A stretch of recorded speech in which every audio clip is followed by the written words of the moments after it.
Well, folks, you have heard Kevin Grigsby, Dr. Kevin Grigsby, at least two, maybe three times by now on the Faculty Factory podcast. Super smart guy, talks all about leadership. And finally, he's like, Kim, you got to get Bill Mallon on the podcast because they've written a bunch of books together. So you might want to Google Dr. William T. Mallon. He and Kevin have written lots of books on leadership. And, we all love leadership. Dr. Mallon is the author of the Handbook of Academic Medicine, How Medical Schools and Teaching Hospitals Work, a co-author of Leading, Top Skills, Attributes, and Behaviors that are Critical for Success, AAMC's all-time best-selling management and leadership publication. So lots of really rich content and wisdom from Dr. Bill Mallon. Let me tell you who he is exactly. Bill is the Senior Director of Strategy and Innovation Development at the Association of American Medical Colleges. In his role, Dr. Mallon's responsible for strategy development, strategic foresight, implementation of the AAMC strategic plan, strategy performance metrics, and organizational innovations. Do you get a key word there? Bill is all about strategy, very strategic. So again, thanks for being here, Bill. And I'm going to do a little teaser about the topic today. And let me get to this because I love reading this article. Everybody, let me tee this up for you. Something, this is a blank spot here, will affect every aspect of healthcare and academic medicine. This thing, something, will affect the types and frequencies of disease and disabilities, patterns of practice and specialization, access to care, the focus and funding of research, calls for community action, curricula, and student activism. And this thing will be affecting the sustainability of healthcare and educational facilities. Do you know what that thing is? Pause, something. And we'll let Bill tell you what that something is. It's climate change, Kim. Dun, dun, dun, climate change. This is so cool. No one has talked about this in the podcast. If you wouldn't mind, Bill, can you lead us up to, because you started off at Harvard, all this research work, Geisel, how did you get to climate change and how did you weave that in with academic medical centers? How did you get to the point of this is something important? Great question, and thanks for having me. I am a latecomer. I cannot claim being a climate activist. I'm a climate newbie. I'll answer that question in two ways. First is, how did it come onto our strategy radar at the AAMC? And as you referenced earlier, one of the things I do at the AAMC is I lead the organization through what we call environmental scanning and strategic foresight. In other words, looking down the road and seeing what topics and issues might be affecting the community and the AAMC tomorrow and in 2 years and in 5 years and in 10 years. So it's a lot of deep reading and looking in different industries and trying to make connections. And the AAMC had a new strategic plan that came out after our current CEO, Dr. David Skorton, arrived in 2019. And we had a big strategic plan as part of that process. And then we did a follow-up where we identified three, what we called future forces. And climate change, we identified in that process, in that analysis, as an escalating force. And we use that term very intentionally because we didn't want to make any claims that it was an emerging force. We all know climate change has been emerging for 3 decades or longer, but rather it felt like it was reaching a point where it was entering into the consciousness and conversations of every day in academic medical centers. And so we felt like we really had to pay greater attention to it. So that's kind of the strategy angle, where that came from for strategy. But there's a personal angle for me as well. I happen to be married to someone who's worked in environmental policy her whole career. And she has been, in fact, a climate activist for a long, long time. And so I had this personal connection where I have been very, very aware of these issues because of the conversations we have around the dinner table. I have an 18-year-old who is passionate about climate change. And I will say, I feel myself being old in saying this statement, but it is my kids' generation that's going to have to live with this devastating impact for their whole lives. And so I've kind of felt a personal call because of his passion as well. So when this issue kind of came up through our own kind of strategic foresight process, it just felt like a good time and the right time, and actually past time to do it. Wow, Bill, thank you for sharing that story. And I just would love to amplify what you said, because I like these two arms. And it's a nice reminder for us. First of all, go backwards. This personal connection you mentioned with your wife and your son, that personal connections with people in our lives can be the genesis of wonderful projects. And I think that's so important too, that we can't underestimate that personal connection. Now on the heels, 3 years now of COVID, and people kind of going within and not being in community with each other, that to me makes me nervous, makes me anxious about us not connecting with each other and having these one-off conversations, or learning about things that, as you admitted, I'm a latecomer to this. This was not really on my radar. Had it not been for my wife or my son, this might not have been a seed that would have been planted. So you wonder, I can't help but wonder, in my space, as I sit here talking to you from my basement for 3 years, what are we missing when we are not in community with these opportunities to have a conversation? I'm not talking about, there are people in the hospital now who are thinking, I'm in the community all the time. I never stop, Kim. I'm in the hospital, but you're in the hospital running 150 miles an hour. And do you really ever stop to go, hey, how are you doing? What's going on in your life? And have a aha moment. I think that's really important. That might be to me the next environmental change happening with this going inward and missing that connection. So thank you for highlighting that and bringing in your life to, we're all human beings. That's how like some of these projects are kicked off and ignited by being in communion with each other. And then the first thing you said, I like that you kind of stepped through a methodology of doing an environmental scan, having strategic foresight. You said deep reading and looking at other industries. So this is a perfect setup for you might be asking yourself, listening to Dr. Bill Mallon, well, how would I go about finding the thing? A scan, environmental scanning, is what's happening in the world. Take a quick poll, if you will, thinking deeply, and by reading and looking what's happening in other fields. So that's a really good, quick methodology to, how do you do a literature review? How do you scan the system? What is the finger of the pulse? What is going on? And that might point to the next big thing. So I just wanted to thank you for that, and I'll let you tell us about how climate change is impacting us and what you found in your important study.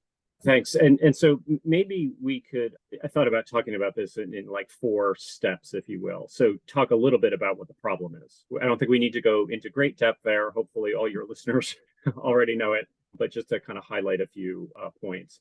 Talk a little bit about the current state, which is the report you referenced, and then talk a little bit about what the roadmap is for change. Like, what are we as an academic medicine community going to do about it? And then finally, because I know this is a podcast on faculty development, there is a faculty development opportunity here for sure. So maybe we can talk a little bit about that. The great irony for me is that the health sector, broadly speaking, and academic medicine in particular, whose mission is to protect and improve health. The irony is that without any action, we are making a major contribution to the climate crisis, which arguably is the greatest health threat of the 21st century. And therefore, our community has an important role to play in resolving it.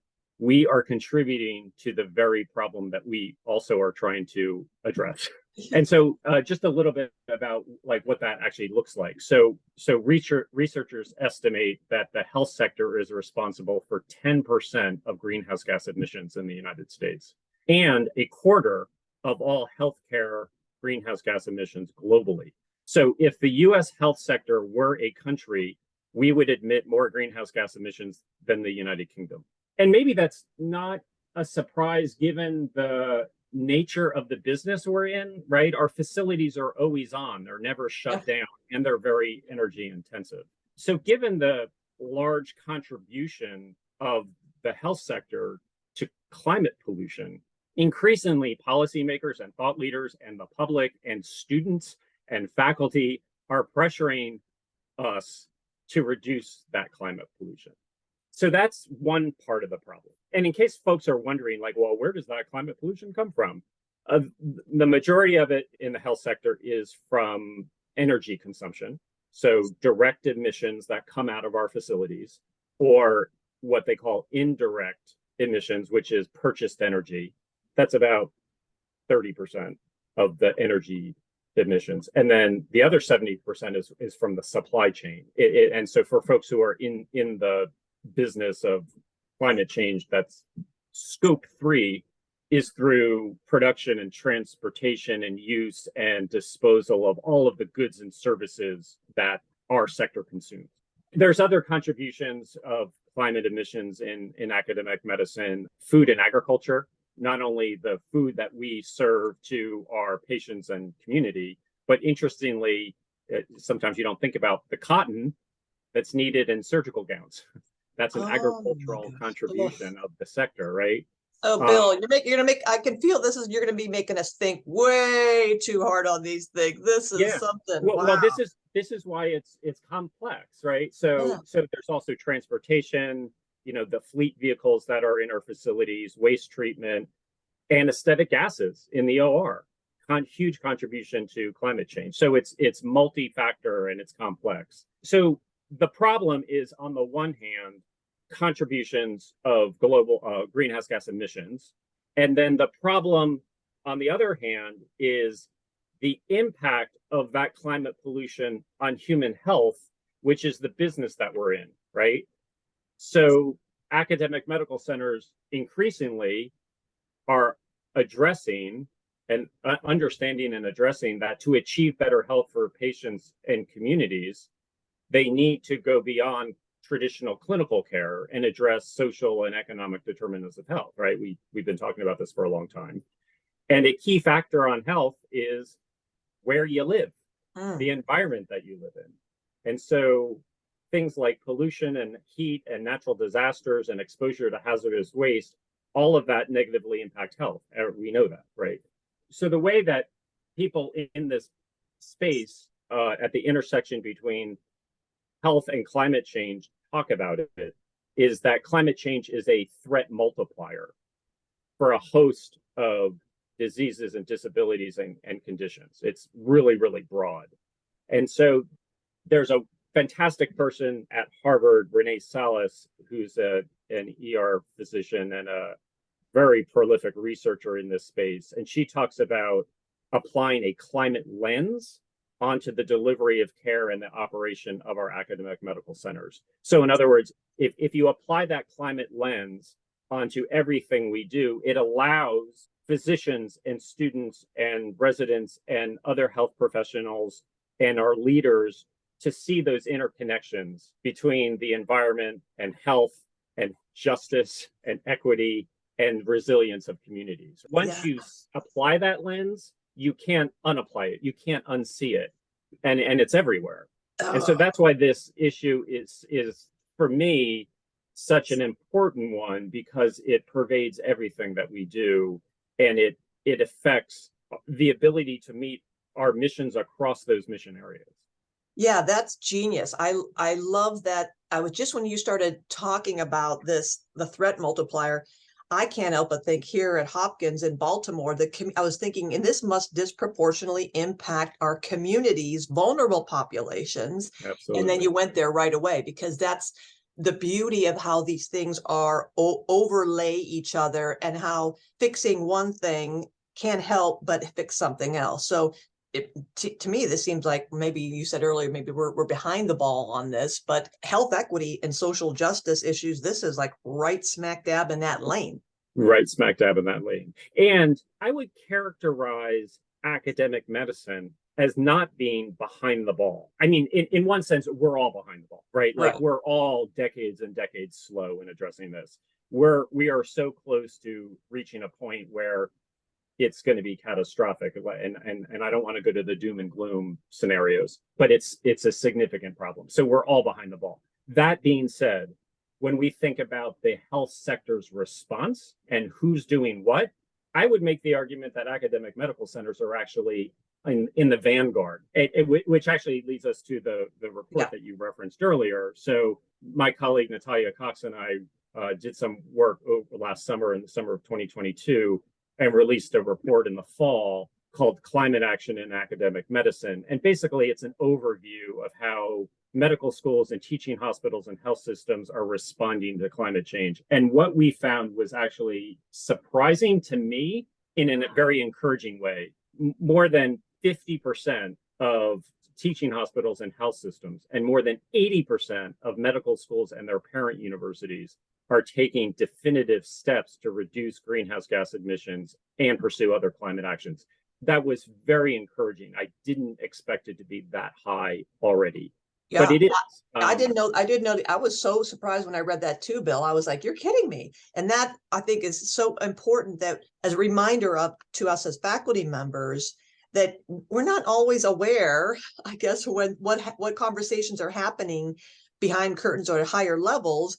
And so it gives me a little bit of a pause to be more merciful, to say, well, I don't know what all is happening. And yet also it gives me a little bit of a courageous followership tone posture to say, well, how come I don't know about things? This may be an opportunity to communicate these, because there probably are a lot of subpopulations and communities in our health centers who would want to know this and be involved in this. Yeah, absolutely.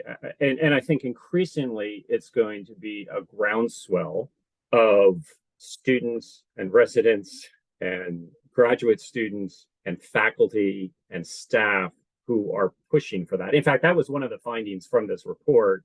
There were three things I think your listeners will find interesting, in addition to the overall percentage of activity.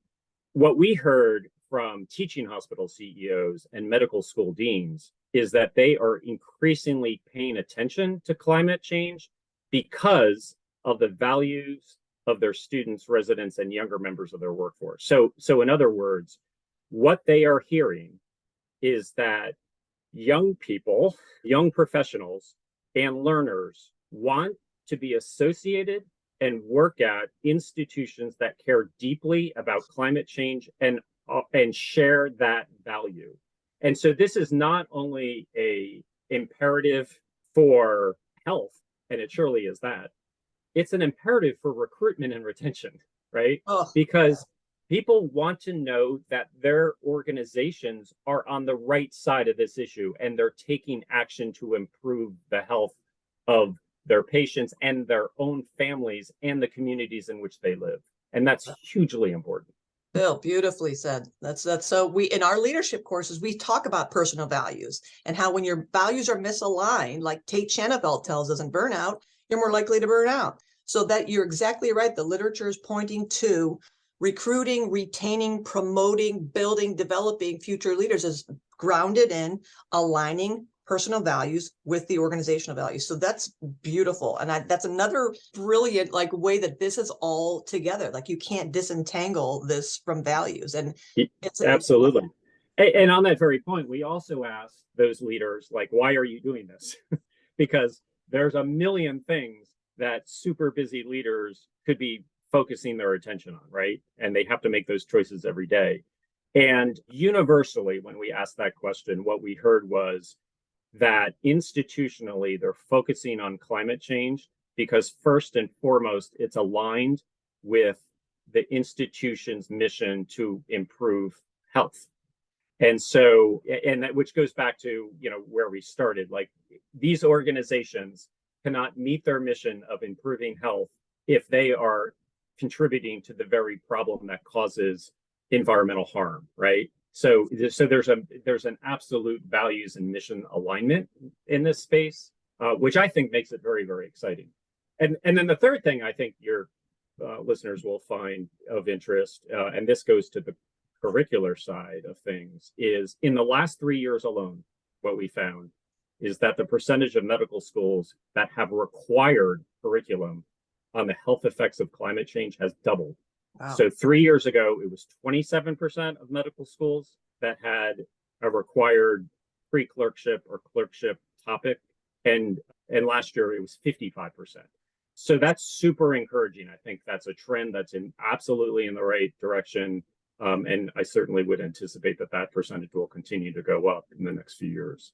Yeah, just like you talked about the social and economic determinants of health, and rightly so, that for decades, my roots are in sociology, and my whole career has been spent around looking at the social determinants of late life depressive symptomatology, comparing between Black and white older Americans. And I remember getting annoyed just like 10 years ago. I'm like, how long are we going to keep documenting that there are disparities? Why do we keep talking about there are disparities here, disparities there, disparities here? Yeah. What are we going to do about it? So I grew very impatient with publication after publication documenting the healthcare disparities.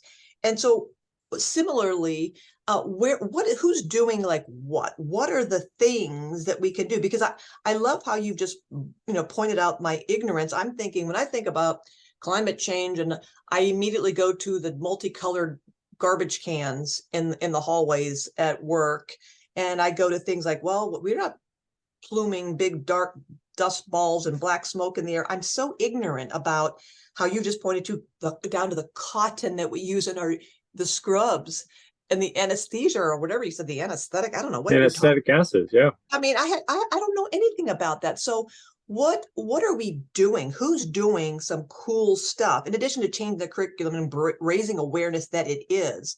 What can we do, or what are these deans and these teaching hospitals and medical centers? What is some like the new cool things that we as faculty members can then maybe get involved in our home institutions, or encourage our institutions to do? Yeah. There are so many exciting things going on around the country at different medical centers. And there's just lots of great examples and documented case studies. So for folks who are listening to this and get excited, or are already involved in some way and simply want to extend that involvement, there's lots of great resources and guides and primers about how to get started. And everything from very big, significant capital projects. So that's one category, right? Like, think about our facilities, and particularly with some of our organizations, they have very dated facilities with inefficient HVAC systems and high energy usage and things like that. So there are very big capital projects, and example after example after example, perhaps some at your own institution, and I know at many institutions of folks who are listening to this, where they are building green buildings that are LEED certified, that have very low energy usage, and that's passive heating and passive cooling and use of solar, and even rooftop gardens and things like that. Like, there's really cool things in the built environment space, if you will. And those big projects are sometimes there's opportunities for faculty and staff and students to get involved in that in kind of an advisory way, but that's kind of there are professionals in our organizations that kind of handle that, right? Mm-hmm. But there are so many other ways that folks can get involved when we're talking about how to reduce greenhouse gas emissions, because that's, as we said earlier, that's one of the big things we need to address. There are lots of examples where addressing things like energy efficiency and use of supplies and reduction of the number and reduction of the use of disposables and addressing the energy efficiency and energy usage of, for example, the OR. A lot of those examples are coming from the very people on the ground that see those problems every single day, right? So lots of really interesting work being done by the anesthesiology community in addressing the carbon footprint of the OR, as well as surgery and all of the folks who are involved in that process. So it can come from so many different places. I'll give you another example, which we spoke to earlier, around food. So there's this fantastic organization, if folks are not aware of it, it's called Practice Green Health. You can find them at practicegreenhealth.org. They are a hospital membership association, and they focus specifically on helping hospitals and a very large number of academic medical centers on sustainability issues. And they've got a wealth of resources in every single component of this problem. And one of the things they do that I love is they feature how executive chefs and nutritionists at academic medical centers and other health facilities are using good practices to introduce plant-based meals into their facilities, to grow their own gardens and have locally and rely on locally sourced food. It's just really exciting stuff in that space too. So there are so many things that folks can do regardless of where they are within an organization. Yeah, I'm looking at this practicegreenhealth.org site, Bill. You're right. It's amazing. Clean med checkup, climate checkup, cost of ownership calculators, sustainability benchmark reports, the Green Health Academy, cohort groups. This is amazing. Yeah, and there will be a good number. I forget the exact figure, but there's something like 50 or 75 academic medical centers that are already members of this organization. So it could be that for a lot of your listeners, they have access to those resources because their organization's already a member. So that's on the decarbonization side. There's just so much that can be done there. A second area is within the medical education and curricular space, right? And that I think is probably going to be more familiar to a lot of folks who are in faculty development, because it's a similar process in introducing any new curricular issue, right? I will say that it seems like, to me, at least from my vantage point, that students are driving a lot of that change now. There's this great organization, completely student-led, called Medical Students for a Sustainable Future, that is really leading a lot of groundswell of change in this space. So that's one area. Another area, and we talked about this earlier, is the relationship between climate change and environmental justice. So as you said, from your perspective, at Hopkins and Baltimore, it gets played out in, I'd say, every single community where there's an academic medical center, is that we know from data and from evidence that vulnerable communities, under-resourced communities, suffer more greatly the effects of climate change than other communities. And so our organizations have an obligation and are already in many ways being really good partners with other community organizations in addressing those issues. And then finally, for practicing clinicians and for researchers, there's a connection between their daily practice and climate, right? So for clinicians, incorporating climate smart solutions into their clinical practice. For example, secondary diagnoses. Climate change is a diagnosis. And so for folks who are in the research space, in thinking about their individual practice when they're in the lab. And there's a lot that can be done in that realm as well. Gosh, Bill, this is amazing. Dr. Bill Mallon, did you ever think that this another opportunity for us to make change and to bring in something that we just take advantage of and don't think about? I love how these nuggets of wisdom and events all connect. Isn't it just amazing how everything is connected? And if we can fix or just change and move the dial on one thing, the downstream effects of so many other things all of a sudden happen for us. What's next what is the AAMC like? How are we going to take this report, Climate Action in Academic Medicine? What are the next steps that the AAMC is helping and leading the way? Yeah, great question. So many issues and so many topics. We have this nice symbiotic relationship between the AAMC and our member institutions and the broader community, right? So one of the things we like to do, and I think we do well, is amplify. Already at our big annual meeting, Learn, Serve, Lead, last November, we featured climate in a very significant way as a plenary topic of conversation, and then had a follow-up session after that. And we are going to have other educational sessions at meetings both this spring and then again at Learn, Serve, Lead in Seattle in this coming November. We are working with Practice Green Health, the organization I mentioned, and a few other organizations, in working to coalesce and connect folks who are already working in this space in academic medical centers. So, for example, there are folks who have sometimes have titles like Director of Sustainability. And we know because they've reached out to us, like they're starting to connect informally amongst themselves, and they're looking for a way to do that in a little bit more formal structure. And so one of the things that I think is really exciting in this space is there's opportunities for organizations, national organizations like the AAMC, to partner with others to give them that platform. So it's not something that we need to own ourselves because it's far too big of a problem, and there's lots of expertise already out there. We don't need to grow it ourselves. So we're looking for that.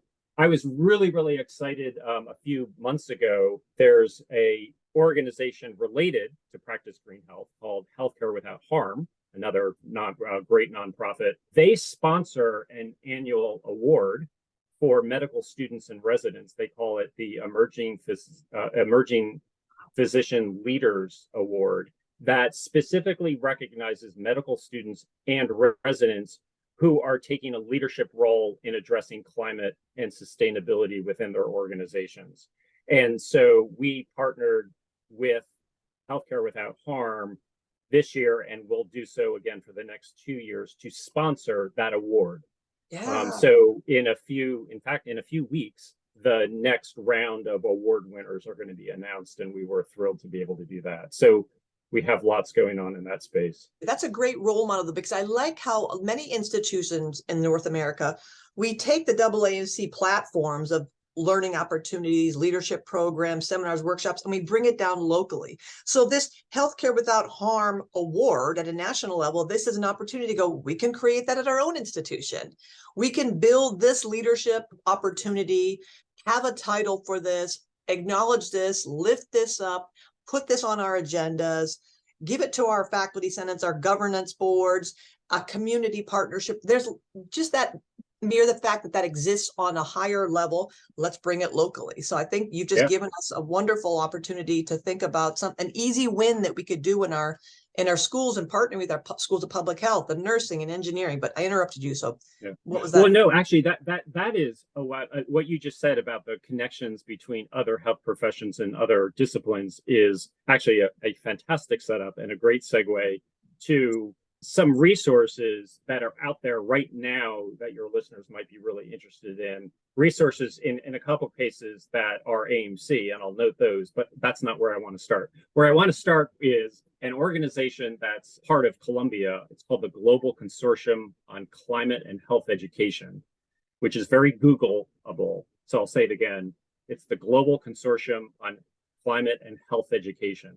The director is this amazing person called Cecilia Sorensen, who's very well known in the space. And they have a wealth of resources for folks who would be interested in exploring this more, especially on the curricular side. So they have curriculum papers, lesson plans, modules, case studies, guides, toolkits. It's really a remarkable collection of things. So I would really encourage folks to check out that. I mentioned earlier this organization called Medical Students for a Sustainable Future. They have also a very good guide. It's called the Guide to Climate and Health Curricular Reforms in Medical Schools, just updated in 2022. So folks might want to check that out. You may have other podcasts that have referenced the Interprofessional Education Collaborative, or IPEC. Had a couple of webinars on this topic on climate and healthcare and medical education. And so the IPEC Collaborative folks can check out their recorded podcasts. They may have more coming up. And then finally, I'll put in a plug for my colleagues who run MedEd Portal, which is the AAMC's peer-reviewed journal for teaching and learning resources. They have a call out right now for submissions where they are looking for curricular and assessment activities related to climate and health. So for folks who already have something that they've done for themselves and want to submit it for a peer-reviewed publication, there's a call out. You can find it on the MedEd Portal website. And I'd really encourage you to do that, not only to share your own expertise with the broader community, but for folks who are looking for peer-reviewed curriculum materials. As that grows, there'll be more and more and more materials that folks can check out. There's lots of great things that are already up there and available out in the internet, and can be easily found with good old Google. Oh my gosh, Dr. Bill Mallon, do you believe all the information you just been given? This is unbelievable gift. I love this. It's unfortunate that you're not very passionate about it. It's clear that you don't care a lick about it. So maybe we'll ramp up the enthusiasm next time we talk to you. But seriously, thanks to your wife and to your son, because they lit a fire in you that is so obvious. And thank you so much for bringing our attention to this. That report, Climate Action in Academic Medicine, on top of all your books and publications around leadership, this is definitely the future. And this is a wonderful opportunity to marry all of our values and make a difference in our communities and our society. So, wow. I'm so charged up by this, folks. We're going to put a link to Dr. Bill Mallon's this report in his profile on the facultyfactory.org. If you want to reach Dr. Mallon, his email address is wmallon, WMALLON @AAMC.org. So I hope you're as excited and enthusiastic about this as I am. This has been a great, really creative, unique contribution to this podcast, and I love how it all just ties up so nicely. I'm going to leave the last comment to you, Dr. Bill Mallon. Thank you so much. Thanks for having me, Kim. It's been great. That was easy, folks. Check it out next time. We'll see you on the Faculty Factory podcast. Thanks, Bill. Thanks for tuning in to Faculty Factory Podcast. The mission of the Faculty Factory is to build and support a community of leaders in faculty development who share tools, resources, wisdom, and encouragement in service to our faculty members, schools, and institutions. We encourage you to go to facultyfactory.org to find out more. Get in touch with me, ask me any questions. Maybe you want to be interviewed on the podcast. Thanks for tuning in to Faculty Factory Podcast. We'll see you next time. The Faculty Factory podcast and website is sponsored by the Johns Hopkins University School of Medicine Office of Faculty. For more information, visit facultyfactory.org.